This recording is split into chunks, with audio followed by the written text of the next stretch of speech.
Hi guys, Matt here for the Real DVD Watchers video for Horror Week, and here we go.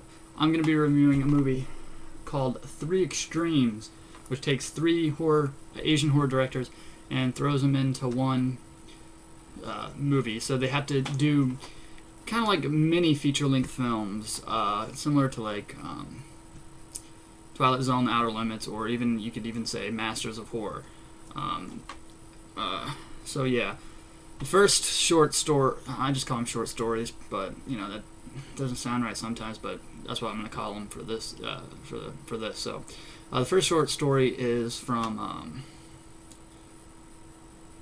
called Fruit Chan, and he did the part of this movie called Dumplings, which is the first story that comes up in this movie. Fruit Chan, I had never heard of him. Let's see, what did he do? Hollywood, Hong Kong, and Durian. Never heard of those, never seen any of those. So, let's get on with the review, though. This one stars Bai Ling, who, was in the James Bond movie. Yeah, I'm sure she was in other stuff that I don't know about.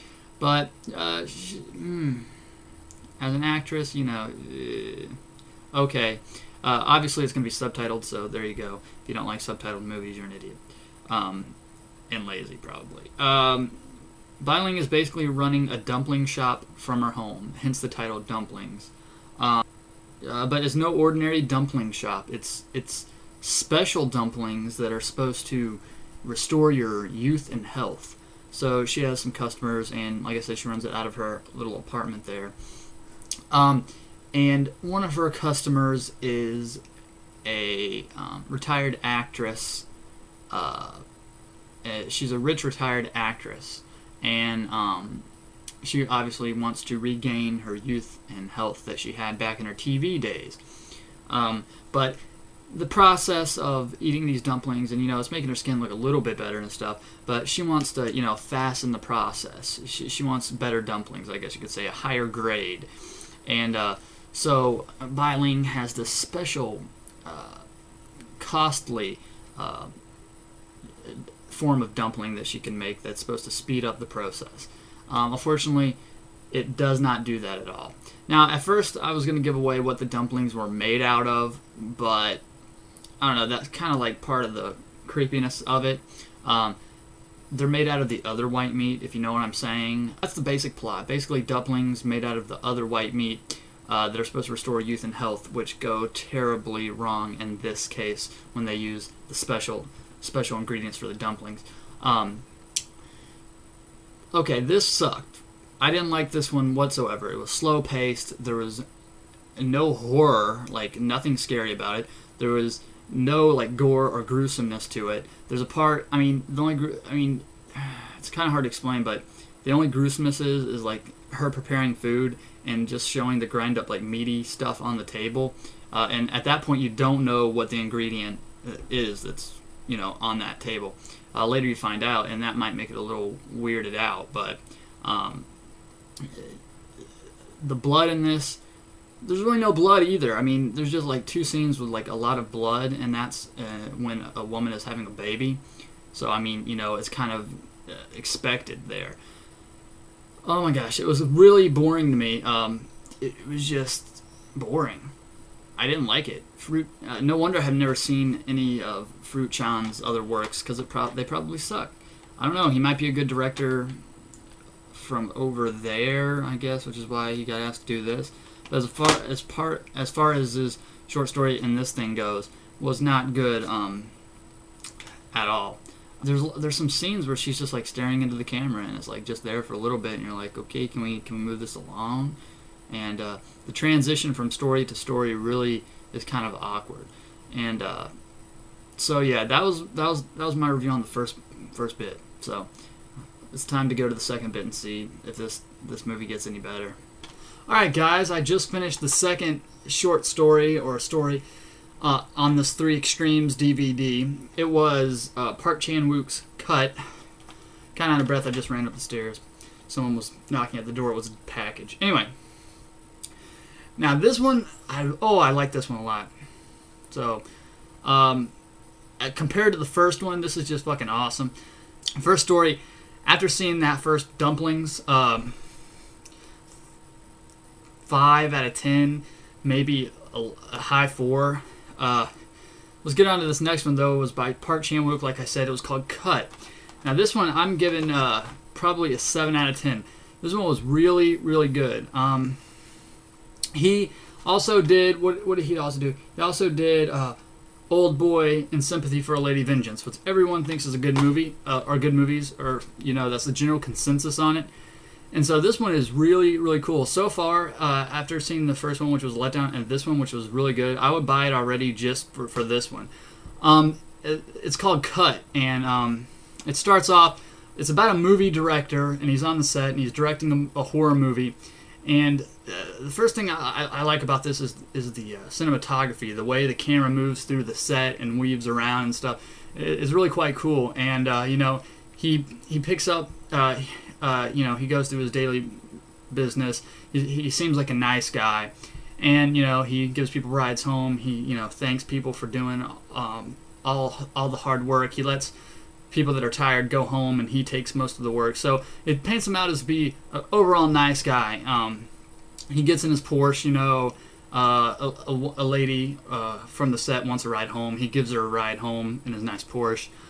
He gets home. He lives in this nice big house, which is the exact house that he's using on his set.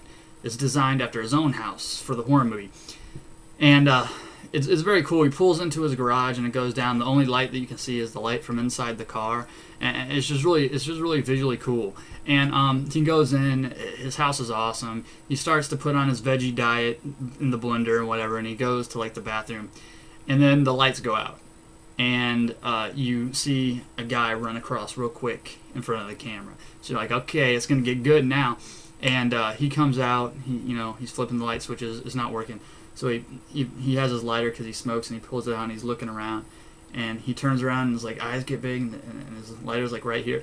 And dude straight up sprays like hairspray or an aerosol can or whatever right in there, and then the flames just go on his face, which you don't see it. You only see the guy standing there because he's on the other, the guy with the lighter's on the other side. Not visible basically by a wall, and he just goes shh, and you can see the flames. It's really cool. And so next scene, it goes black basically, and next scene the guy wakes up tied to the wall in what seems like is his house, but really turns out to be the movie set. And you see over to his left where the piano is, his wife with some weird tied to like the ceiling and the walls via long wires and strings, kind of looking like a puppet, and she's tied up and gagged. And then you see the assailant, the guy, and it turns out that he was an extra on all of the guy's 5 movies, and he wants to take revenge on the guy because he's rich, handsome, smart, and nice, which the guy thinks should not happen. Basically, that's the fucked up thing about it, is the reason he's doing all of this is because the guy was so nice to him on a movie set. This is pretty cool because and then he basically torments the guy through the rest of the movie, trying to make him do stuff.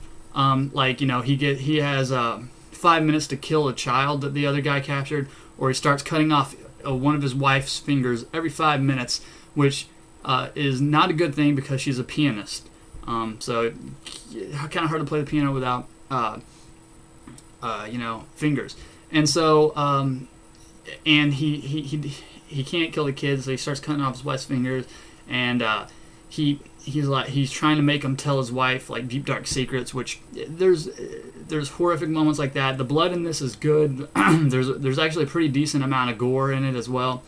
Not a whole lot, but much better than the first Dumplings one, and there's a bunch of funny moments in there as well. So this one overall was really great. Now I'm going to go on to the third one.